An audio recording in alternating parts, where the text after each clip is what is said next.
I never thought I would become the kind of girl people whisper about at weddings. The kind of girl who ruins her own life in front of hundreds of guests. But when you live your whole life trying to please everyone, you start making decisions that feel safe in the moment and deadly later.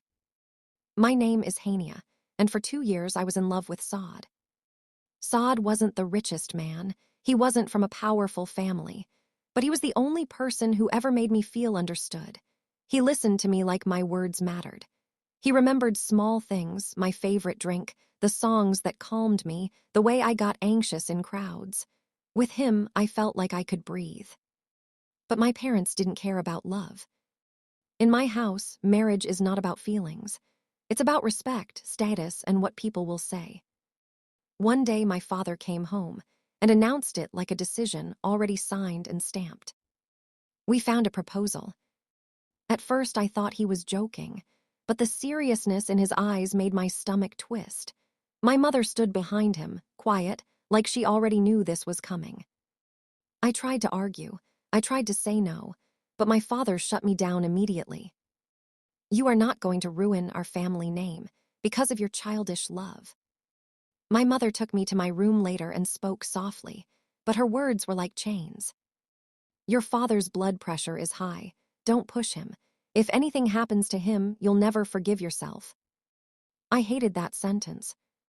Because it wasn't love. It was emotional blackmail. Still, I didn't have the courage to fight.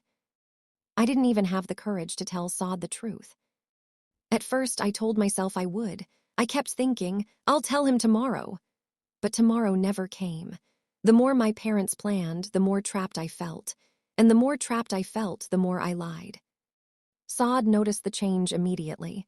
He asked why I was distant, why I wasn't calling, why I sounded tired. He even asked if I was losing interest. I lied every time. I'm just busy. I have family stress. I'm fine, baby. And he believed me. Because Saad trusted me. The engagement happened quickly. Guests filled my house, lights were hung, sweets were served, and my mother dressed me like a doll. Everyone smiled and congratulated me, but inside I felt like I was watching my own funeral. When the ring was placed on my finger, people clapped. I smiled too. But my hands were shaking. That night, when the house finally got quiet, I locked myself in the bathroom and stared at the ring. It was beautiful, expensive, and heavy. And it felt like a punishment. I called Saad. When he picked up, his voice sounded relieved, like he had been waiting. Hania, where were you? I was worried. I swallowed hard, my throat tight. Saad, I got engaged today. There was silence. Then a soft laugh, like his mind couldn't accept it. What? He asked. I got engaged, I repeated.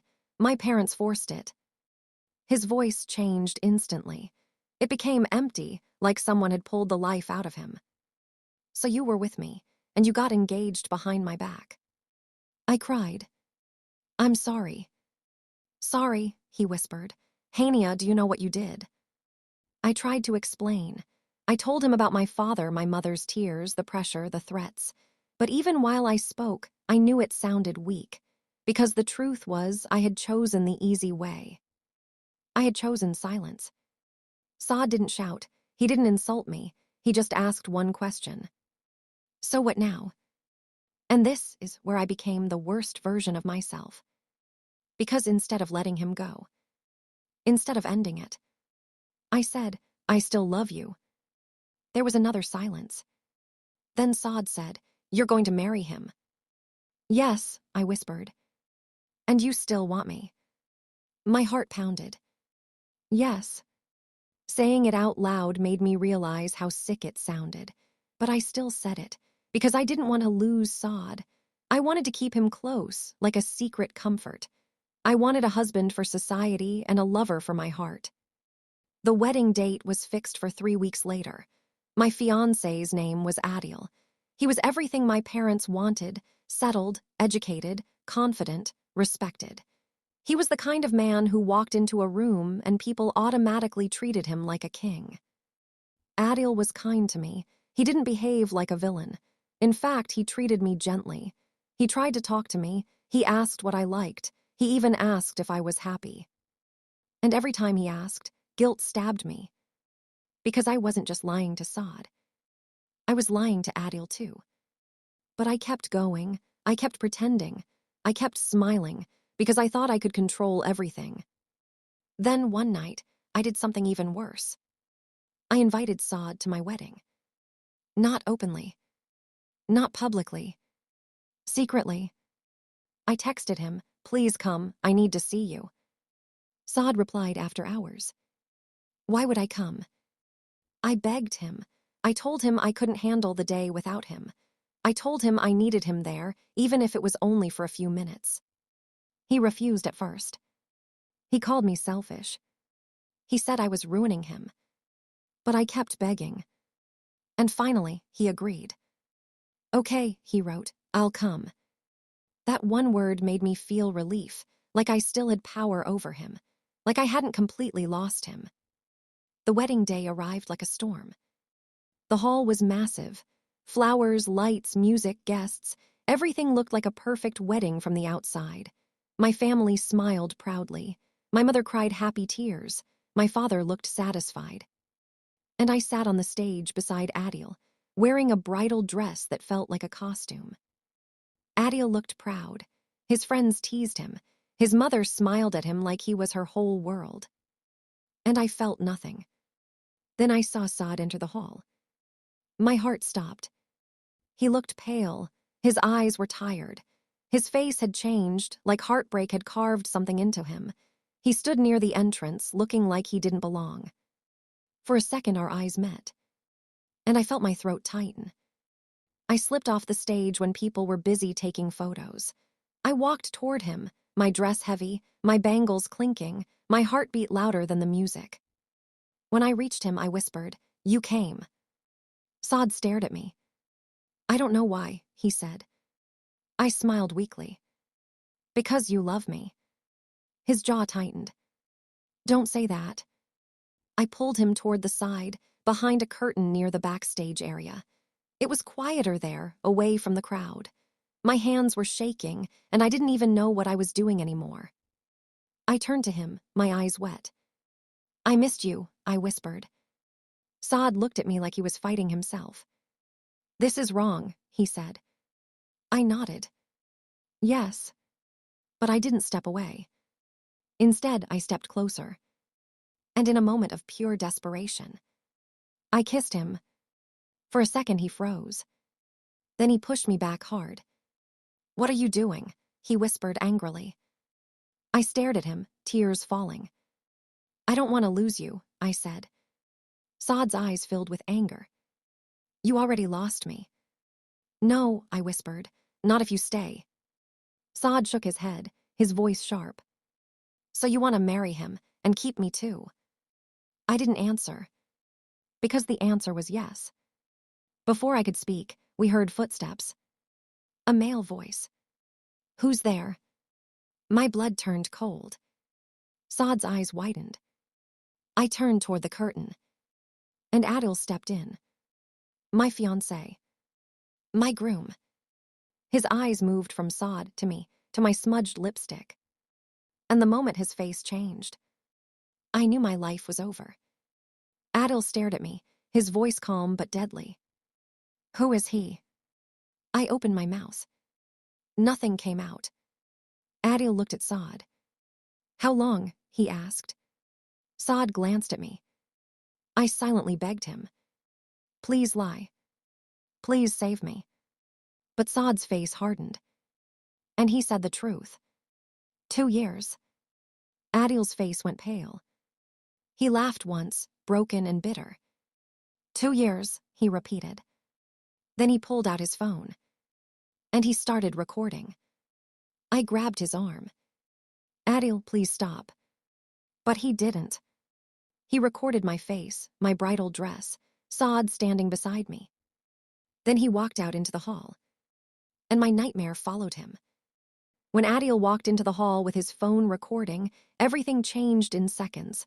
The music slowed down. People noticed his expression. Guests stopped dancing. The smiles started fading like someone had turned off the lights. Adil climbed onto the stage and grabbed the microphone. The entire hall went silent. My father stood up, confused. My mother stared at Adil with worry. Adil's voice shook, but he forced it steady. "This wedding is cancelled." A gasp went through the hall. My mother screamed. My father rushed forward. "What nonsense is this?" he shouted. "Adil, stop this." But Adil didn't stop. He pointed toward me, then toward Saad. "She has been cheating," he said loudly, "with him." The room exploded. People started shouting. Women covered their mouths. Men cursed. Phones came out instantly, like everyone was ready to record the scandal. My father's face turned red. My brother pushed through the crowd. He grabbed Saad's collar. "You dog," he screamed. "Who are you?" Saad didn't fight back. He didn't even defend himself. He looked tired, like he had already lost everything. Adil stepped down from the stage and shoved my brother away. "Don't touch him," Adil said coldly. Everyone froze. My brother stared, shocked. My father shouted again. "Why are you protecting him?" Adil's eyes burned. "Because he didn't lie to me," he said. "Your daughter did." I panicked. In that moment, I did what cowards do. I tried to lie. I stepped forward, shaking. "He's lying," I shouted. Everyone turned to me. I pointed at Saad, tears streaming. "He's obsessed with me. He followed me here. He's trying to ruin my wedding." For a second, I thought the lie might work. Some relatives nodded. Some aunties whispered, "Yes, men are like this." Because in our society, it's easier to blame a man than to accept the bride is wrong. My father grabbed onto my lie like it was a rope, saving him from drowning. "Yes," he shouted. "He's a liar, throw him out." But Saad stepped forward. And his voice was calm, but sharp enough to cut through everything. "No," he said. The hall went quiet again. Saad looked at me, and his eyes were full of pain. "She's lying," he said. My stomach dropped. Saad looked at Adil, then at the crowd. And he said the words that destroyed me. "We were together until last week," he said. "She begged me to come here. She kissed me backstage." A loud gasp went through the room. My mother screamed and fainted. Women rushed toward her. Someone shouted for water. Someone tried to lift her. And I stood there, shaking, feeling like the world was spinning. Adil's jaw clenched. He turned to his friend. "Play it," he said. My blood turned cold. "What?" I whispered. Adil's friend connected the phone to the hall's big screen. And before anyone could stop it, the video played. The backstage. Me and Saad. My bridal dress. My face. The kiss. The hall erupted. Some people screamed. Some cursed. Some laughed in shock. My father shouted, "Stop this." But it was too late. The truth was already everywhere. Adil took the mic again, his voice cracking. "I was going to give her my whole life," he said, "and she was going to keep another man while taking my name." He turned to my parents. "I respect you," he said, "but I will not marry her." Then he turned to me. His eyes were cold. "You wanted him at your wedding," he said, "so he can have you." And he took the ring and threw it on the stage floor. The sound echoed through the hall like a gunshot. I screamed, because that sound wasn't just a ring falling. It was my future breaking. My father collapsed into a chair. My relatives started fighting. My brother shouted. My aunties cried. The groom's family started leaving. And Adil walked out, head held high, like a man who had saved himself from a lifetime of humiliation. I ran after him, crying, "Adil, please, please." He didn't even turn back. He just said, without looking at me, "You didn't just cheat, you humiliated me." Then he disappeared into the night. The hall was chaos now. My family was screaming at me. My father called me shameful. My brother said I destroyed them. My relatives looked at me like I was a curse. And in the middle of that chaos, I saw Saad standing near the exit. He looked like he wanted to leave. I ran to him. I grabbed his hand. "Please," I whispered, "take me away." Saad stared at me. "What?" he asked. "Please," I cried. "I have nobody. I can't stay here." Saad pulled his hand away slowly. His eyes were cold. "You had me," he said quietly. His words hit like a slap. I cried harder. "I still love you." Saad shook his head. "You don't love me," he said. "You love the comfort I gave you." I froze. He continued, his voice calm but deadly. "You wanted a husband for society and a boyfriend for your heart." I whispered, "Saad." He leaned closer, his voice low. "You wanted 2 men," he said. "Now live with 0." Then he turned, and he walked away. I stood there shaking, watching the only man I truly loved disappear from my life. And for the first time, I felt the real punishment. Not the shame, not the scandal, not the gossip, the loneliness, because I had destroyed everything with my own hands. That night, I went home to a silent house. My father didn't speak to me. My mother cried quietly in her room. My brother refused to look at me. My phone kept buzzing with messages, notifications, screenshots. The video was already viral. People were sharing it, making jokes, calling me names. My humiliation became entertainment. Weeks passed, then months. Adil moved on. He got married later, I heard. A simple wedding, a quiet life, a new girl who didn't humiliate him. Saad disappeared completely. I tried to contact him once from another number. He replied with one sentence: "Don't ever contact me again." That sentence destroyed me more than the whole wedding scandal. Because it was final. No drama. No shouting. Just the end. And now, whenever I see weddings, whenever I see brides smiling, whenever I see couples taking pictures under bright lights, I remember my own wedding day. The day I thought I could control everything. The day I wanted 2 men. And lost both.